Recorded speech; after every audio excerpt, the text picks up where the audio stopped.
It's funny how everyone's preoccupied with the SEC and the lawsuit against Ripple concerning XRP in the United States. What people don't realize is that XRP has been making massive moves internationally. In fact, the Ripple case in the United States is kind of the least of their worries at the moment. Of course, the price is reacting to what's happening with the SEC. That's normal, that's to be expected. That's because a lot of people actually don't understand what's actually going on. Now, I did a simple search today with a tool called Google Bard, the AI. I think you probably know it. And all I said was list all countries using XRP. And here we go. Some of these countries have been working with XRP even before the Ripple lawsuit began. It's not like us who are just holding XRP, for eventual gains or whatever. These countries are integrating XRP into the fabric of their infrastructure. And look at the size of these countries. Australia, Brazil, Canada, China. China is working with XRP. The Eurozone generally. So that includes members of the EU, not Britain at the moment. But Britain is working with XRP on its own. Might not be listed in this. Indonesia, that's a massive country in terms of population. And a lot of people who are Indonesian live internationally and deal with remittances and stuff like that. Japan, now there's been quite a lot of news actually recently about Japan and XRP. The Japanese central bank has been looking at XRP. That's a huge one. That's basically a first world country, as people like to say. You have Mexico, another massive country when it comes to remittances. The Philippines, another huge remittances country.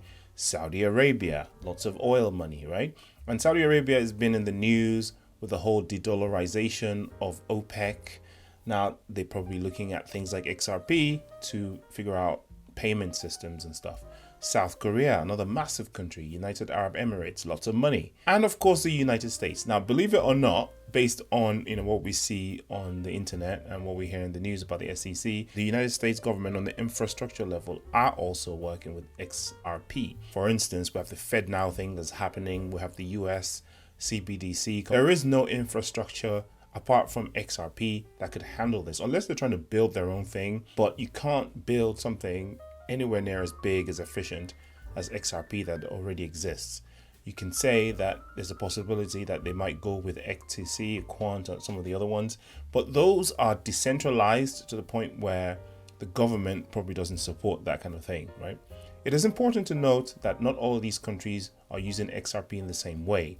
For example, some banks in the Eurozone are using XRP to facilitate cross-border payments, while some companies in the United States are using XRP to pay for goods and services. Again, XRP is a multi-purpose tool rather, but the big thing is cross-border payments and being the infrastructure for CBDCs. It is also worth noting that the use of XRP is still relatively new, and it is possible that more countries will begin to use it in the future. That's absolutely true.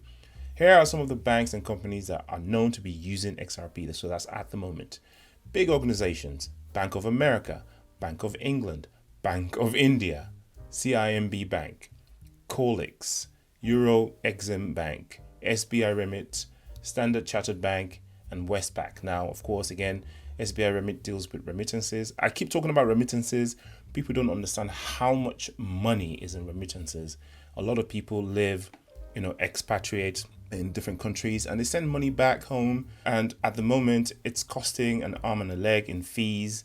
If you send by Western Union, etc., even by PayPal, the fees can be massive. And with XRP, that could be a thing of the past. A win-win for everyone. These are just a few examples, it says. Overall, the use of XRP is still in its early stages. I 100% agree. So this is Google Bard. It's a tool, an AI equivalent of ChatGPT by Google, and it's done a pretty good job. And of course, this list is nowhere near conclusive.